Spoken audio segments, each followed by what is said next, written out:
İnsanın papilloma virusu ən yayılmış cinsi yolla keçən virusdur. İnkubasyon dövrü, yəni orqanizmə düşdükdən əlamət verməsinə qədər keçən vaxt yarım aydan bir neçə ilə qədər ola bilər. Bu virus 70-80% insanda dəri və sehli qişada özünə məskən salır.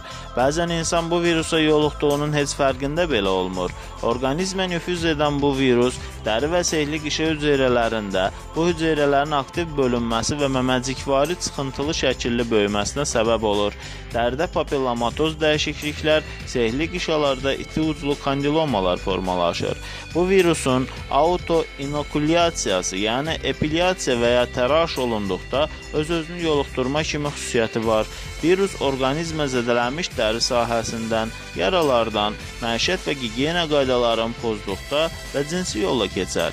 Bu virus orqanizmin bütün dəri örtüyünü və sehli qişaları çoxsaylı dəri törəməsi ilə papilloma və kandilomalarla əhatə etməyə qadirdir və bu virusların törətdiyi törəmələr xərçəngə qədər inkişaf edə bilir.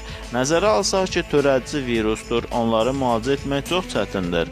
Əsas orqanizmin immun sistemini bu törədici ilə mübarizəyə səfərbər etmək lazımdır.